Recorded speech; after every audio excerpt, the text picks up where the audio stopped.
सो जब उसकी next salary देने का टाइम आया, सो जब उसकी सैलरी, आपको याद रहेगा 17 लाख सैलरी थी, जो उसका नेक्स्ट सैलरी पे करने का टाइम आया तो टीडीएस तो उसका कट करना ही था 17 लाख पे, जो भी उसका टीडीएस बन रहा था।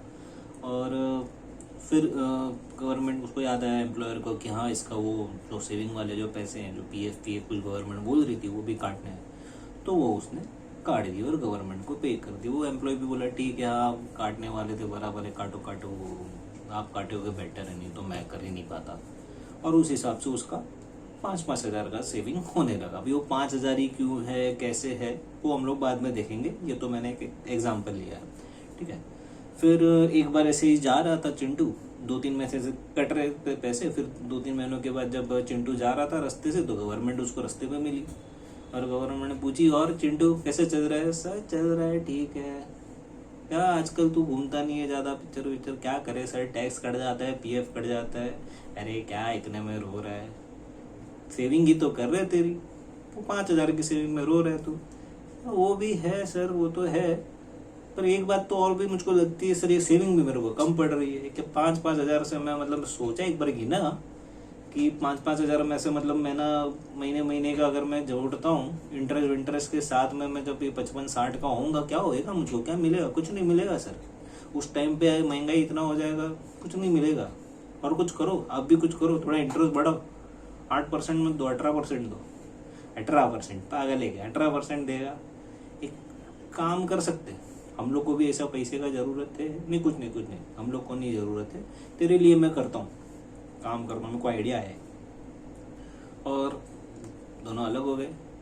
फिर एम्प्लॉयर ने, यानी कि सॉरी गवर्नमेंट ने वापस से पिंटू को बुलाया, एम्प्लॉयर को, पिंटू आओ इधर जरा। वो चिंटू काम करता है, अच्छा करता है, अच्छा करता है। टीडीएस भरता है? तू भरता हूँ। उसका वो प्रोविडेंट फंड भरता है? तू हाँ भरता हूँ। एक काम कर, और 5 हज़ार दे। नहीं सर वो रोएगा, वो नहीं रोएगा, नहीं रोएगा सर, वो लास्ट टाइम 5 हज़ार काटा था और रो रहा था, अभी नहीं, अभी वो तेरे को भरना पड़ेगा। मतलब मैं ही भर रहा हूँ ना सर। नहीं, वो उससे काटना नहीं है, ये तेरे को डालना है। तो वो तू उसका 5 हज़ार काट दे, तू तेरे हिसाब से 5 हज़ार डाल, और हर महीने का 10 हज़ार उसको। सर क्या बात कर रहे हैं? हाँ सर ऐसे ही होएगा। उसको यार सेविंग का बहुत ज़रूरत तेरे, तू तो इतना प्रॉफिट कमाता है, वो कहाँ पे कमाता है? वो जो भी कमाते ही कमाते हैं, 5 हज़ार जो बचाते हैं बाकी तो उड़ाते हैं। तो 5 का 10 कर। सर मेरा बर्डन बढ़ जाएगा ना, मैं नहीं कर पाएगा, करना पड़ेगा तेरे को, करना पड़ेगा, ऐसे नहीं चलेगा। मतलब सर मैं उसको अभी तक 17 लाख दे रहा था, तो अभी मैं हर महीने का 5 हज़ार ज़्यादा अभी आपको दूंगा, तो मेरा तो 17-60 हो जाएगा, 17-60 हो जाएगा। तो इसको बोलते हैं सीटीसी। तो ये जो हो गया, जो एम्प्लॉयर को उसको देने के अलावा अलग से जो देना पड़ा उसके पीछे, वो हो गया 17,60,000। तो ये हो गया सीटीसी। तो सीटीसी ऐसे कैलकुलेट किया जाती है। अगर गवर्नमेंट कुछ रूल निकाल देवे कि भाई एम्प्लॉयर तेरे को भी ये इसके पीछे बढ़ना है, तो एम्प्लॉयर क्या बोलेगा? 17,60। समझो कि गवर्नमेंट ने बोला 20,000 ये नाम पे दे दे, 30,000 ये नाम पे दे दे, 50,000 ये नाम पे दे दो, 17,60,000 में वो ऐड करके वो जो भी अमाउंट आ जाएगा वो हो जाता है सीटीसी। तो इस हिसाब से प्रोविडेंट फंड का स्टार्ट हुआ रहेगा, हम लोग अज्यूम करते हैं। बट ये अंडरस्टैंडिंग के लिए तो ये बेस्ट है कि बंदे का खुद का कटना चालू हुआ, फिर एम्प्लॉयर ने भी डालने की शुरू किए, और फिर जो भी उसका हाथ में पैसे आ रहे थे वो कम आ रहे थे। और हम लोग ने इस एग्जाम्पल से बेसिक एग्जाम्पशन सीखा, टीडीएस सीखा, पीएफ सीखा, एम्प्लॉय कंट्रीब्यूशन सीखा, एम्प्लॉयर कंट्रीब्यूशन सीखा, ठीक है। सो अभी नेक्स्ट लेते हैं ईएसआईसी। ईएसआईसी जो रहता है वो सबको एप्लीकेबल नहीं होता। सो ईएसआईसी के अंदर हमारे पास मतलब एम्प्लॉयर के पास ऑप्शन रहता है कि जिसका भी सैलरी कुछ 21,000 से कम है उसी को ही ईएसआईसी भरना रहता है। सो एम्प्लॉयर उसमें भी कुछ अमाउंट एम्प्लॉय से कट करता है, एम्प्लॉयर जो रहता है वो कुछ अमाउंट एम्प्लॉई से कट करता है, और एम्प्लॉयर खुद के अकाउंट से भरता है, कुछ अमाउंट एम्प्लॉई से कट करता है, और वो जाके गवर्नमेंट को भरता है। उसका बेनिफिट क्या मिलता है? तो जो है इंश्योरेंस। सो इसको भी अगर हम लोग एक एग्जांपल से देखते हैं कि जब चिंटू बीमार पड़ा तो चिंटू को काफ़ी खर्चा होगा। अभी चिंटू का सैलरी काफ़ी ज़्यादा था, इसलिए ये एग्जांपल में समझो कि नहीं पड़ता, बट चिंटू के जगह पे चिंटू का दूसरा छोटा भाई था जो मस्त 18 साल हुआ और लग गया चिंटू के रेफरेंस से जॉब पे, तो उसका सैलरी तो सिर्फ गिन के सा 15,000 साल का था। तो उसको तो ऐसे कुछ ज़्यादा टैक्स वैक्स भी नहीं लग रहा था, पीएफ वीएफ था थोड़ा बहुत वो भर देता था। बट जब वो बीमार पड़ा, मोन्टू, चिंटू का भाई मोन्टू, ठीक है छोटू, तो वो जब बीमार पड़ा चिंटू का छोटा भाई मोन्टू, तो उसको काफ़ी खर्चा आ गया। तो गवर्नमेंट को लगा यार ये खर्चा हम लोग एम्प्लॉयर से ही लेना मांगता था, या तो इसने थोड़ा थोड़ा जमा कर दिया रहता था, या तो इसने इंश्योरेंस करवा लिया था, हो जाता काम करते। इसकी सैलरी में से हर महीना हम लोग पैसा लेंगे, वो हम लोग अपने पास ऐसे समझेंगे इंश्योरेंस का प्रीमियम आ गया, थोड़ा पैसा उतना ही हम लोग एम्प्लॉयर से लेंगे, सोचेंगे हम लोग इंश्योरेंस प्रीमियम आ गया, और वो पैसा जब भी अपनी किसी हॉस्पिटल में आएगा वो, तो वो हॉस्पिटल में हम लोग खर्चा करेंगे और उसका जो भी ट्रीटमेंट है उसका फ्री हो जाएगा। तो इस हिसाब से ESIC इंट्रोड्यूस किया गया, ठीक है। सो हम लोग ने 3 डिडक्शंस देखे सैलरी में से, TDS, प्रोविडेंट फंड, ESIC। सो जब ऐसा सब होने लगा तो स्टेट गवर्नमेंट्स जो रहती है, ये सारे जो अभी जो इनकम टैक्स जो है ना, वो रेवेन्यू जाता है सेंट्रल गवर्नमेंट को, ठीक है। PF जो है वो सेंट्रल गवर्नमेंट ही सेविंग करवाती है और वो पैसे लेती है। जो ESIC है वो मोस्टली स्टेट गवर्नमेंट का रहता है।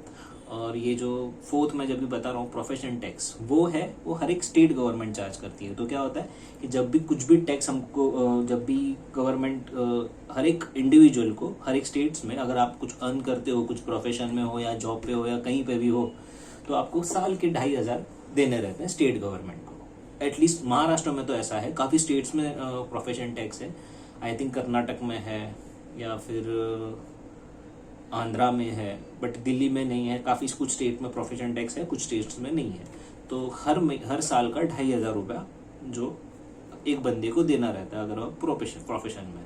तो ये जो बंदा जो बिजनेस कर रहा था पिंटू, वो हर साल को 2,500 रुपये ऐसे एक साथ 2,500 गिन के कर देता था। पर जैसे ही स्टेट गवर्नमेंट को याद है ये एम्प्लॉय के भी तो लेना है, तो वो एम्प्लॉय के पास गए, 2,500 देता हूँ, तो उसने तो दिए नहीं।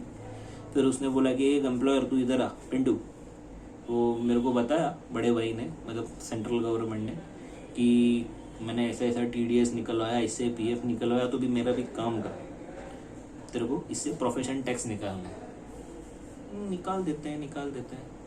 कितना लेना है? 2,500 ओके ले लेंगे। पर 2,500 से साल का लेना है तो थोड़ा थोड़ा ले लेना, उसको क्या एक साथ भारी पड़ जाएगा बंदे को, ठीक है। तो हर महीने 2,500 ना, हर महीने 200 ले ले, एक महीना कोई 300 ले लेना, मेरा 2,500 हो जाएगा।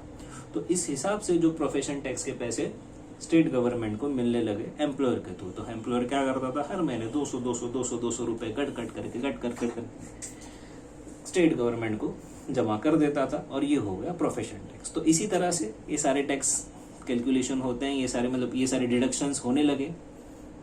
अब हम लोग समझते हैं ग्रेच्युटी, ठीक है।